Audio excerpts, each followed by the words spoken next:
तर नमस्कार मित्रांनो, धनगरी कला जीवन या यूट्यूब चॅनलवर आपलं सर्वांचं अगदी मन भरून स्वागत मित्रांनो। तर आज सुंदर असा आपला सोनवडी गावातून वाडा हलून आलाय आणि आपल्या ह्या हायवेला आलाय बरं का। हायवे कोणचा तर बारामतीला पुण्यावरून हायवे आलेला आहे काय आपलं चौफुल्यावरून केडगाव चौफुल्यावरून जो आलेला आहे मित्रांनो पाटस मार्गी आपला हा तुकाराम महाराजांचा पालखी महामार्ग आहे बरं का मित्रांनो। तर पालखी महामार्गावर आज आलोय आपण। तर सुंदर असा आपण पाहणार आहे मित्रांनो आजचा हा व्हिडिओ हायवेचा बरं का। तर चला पाहूया। या ठिकाणी 70 चाललंय बरं का। आता बघा हायवे चाललाय कडनी, आपण या थोडं साईडला कच्च्या रस्त्याने आलोय बरं का। आता आप्पा गेलेत पुढे बघायला। तर हेच तो आपला पालखी महामार्ग बरं का, तुकाराम महाराजांचा पालखी सोहळा ह्याच वाटेने येतो आणि ह्याच वाटेने आम्ही दरवर्षी पालखी म्हणजे पालखी बरोबर बाबा चालतो 21-22 दिवस बरं का। तर मित्रांनो ह्या अशा प्रकारचा हायवे लागलाय। आता हायवेने आपलं दामादामाने मेंढरं न्यायची।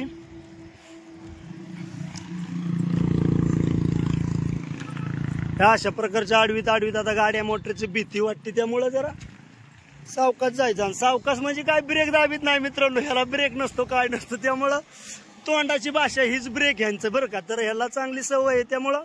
आणि आता इथून बारामती म्हणायचं एक 10-12 किलोमीटर, बारामती विमानतळ कमीत कमी एक 6-7 किलोमीटर असेल बरं का। माऊली मिसळ या ठिकाणी वर लागून चाल की सध्या सावड्या आता लागल्या हवीला आपल्या मेंढ्या। हे काय आप्पा मोर आहेत, आपण हाणलं आता काहीतरी बाबा नो आपण मेंढर मोर बोलावली। आणि या ठिकाणी आपण आता हायवे टपरीतून काहीतरी खायला घेऊ बरं का। मग नको काय बाद झालं एवढंच घेत दुकानात मी स्टिंग घ्यायला थांबलो बरं का। तर ह्या ठिकाणी स्टिंग घेतलंय, थंड व्हावं म्हटलं, चालून कटाळा आलाय। तर मेंढर बरीच लांब गेली, आता मेंढराच्या पाठीमागं मी चाललोय दामादामाने स्टिंग प्यायला या मित्रांनो।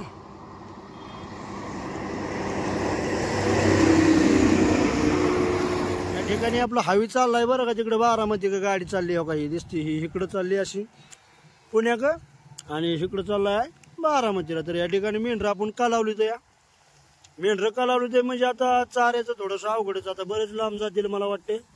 आणि ह्या ठिकाणी मित्रांनो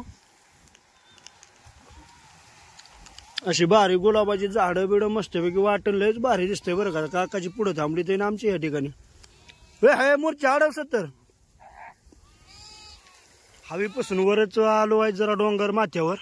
आणि ह्या ठिकाणी इडी बाबळ होती बरं का। तर सुंदर असा शेंडा ठेवला इडी बाबळीला आणि अख्खी इडी बाबळ हाणली बरं का।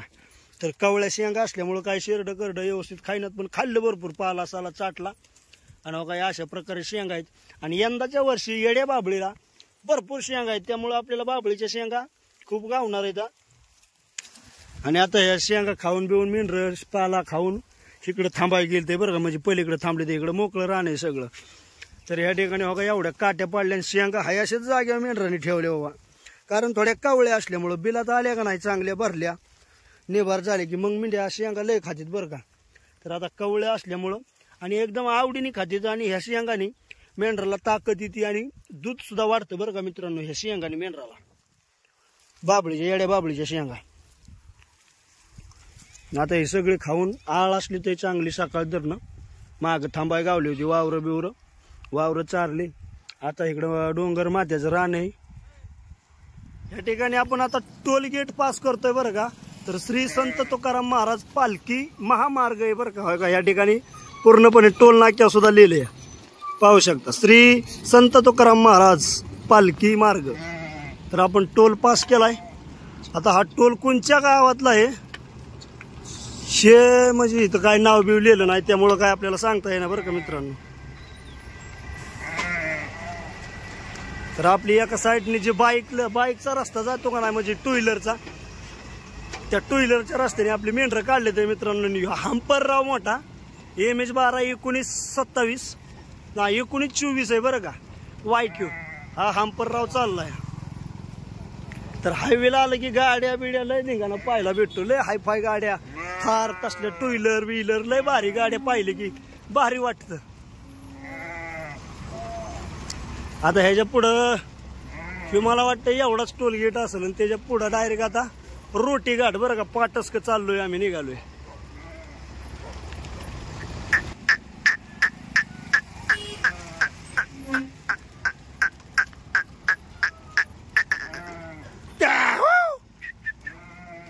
एका साईटीने मेंढर कशी चालली ते सुंदर अशी. चला आप्पा, अरे कसं काय आजचं नियोजन आहे? काय आलो इकडं जर गावानी मोर सोनवडी निमती आली काय हवीला. हा निमती एक इली या बर. गळांग तिथ कोखर घातलं या. हा आता हे नियोजन केलाय दिवस, आता बघू. हा मग काय आता जसं दिवस निघाला असं काढायचा. दिवस गेलाय गावरे. आता हे खाली मक्काची वावर जर दिली चरून तर मग इथं बसायचं. काय हवीच्या कडला आला वाडा उंडवडीला. उंडवडी सुप्पा. हा उंडवडी सोफा. आणि हे टोलच्या मागचं गाव कोणचं? ते हे शाबास. तिघांचं गाव तिथे काय हो नाव काय ते गावाचं नाव? कोकरेवाडी. कोकरेवाडी नाही का? कोकरेवाडी. हा कोकरेवाडी, बरोबर बरोबर. हा कोकरेवाडीच्या आणि उंडवडी सुप्याचा टोल गेटाच्या मोर निघलोय आपण. हा तर मित्रांनो अशा प्रकारचं आमचं हायवेचं नियोजन बरं का आजचं हे. मित्रांनो सुंदर असं आपलं आज मेंढर हायवेने आले बरं का. उंडवडी सुप्याच्या पुढे येऊन बसली ते. तर आता आपली रुक्मिणी आणि बाबा दोघांचा खेळ चाललाय. बाबा रुक्मिणीला गाणं म्हणते, तर आमची आता पाजणी टुपणी झाली आणि पाजणी टुपणी पाजून बाबांचं चाललंय सुंदर असं एकदम रुक्मिणीला खेळवायचं बरं का. तर त्यांना रुक्मिणीला बाबा गाणं कसं काय म्हणते ते आपण पाहूया. चला काकू आयला. काकूच म्हणतोय रुक्मा रुक्मा इकडे बघ, इकडे बघ बाया. हे दिदा काय ग बघ आता आजोबाच्या मांडीव कशी खेळती या. म्हणा बरं बाबा काय गाणं म्हणताय तिला? चारी बाजूनी पडदा लावा. शाबास. चारी बाजूनी पडदा लावा. हा आणि पडदा लावून फोटो काढा. बर. आणि पडदा लावून फोटो काढा. बर. आणि फोटो काढून ही नवरी दावा. शाबास. फोटो काढून नवरी दावा. लग्नाला बी आली बाबा दिदा.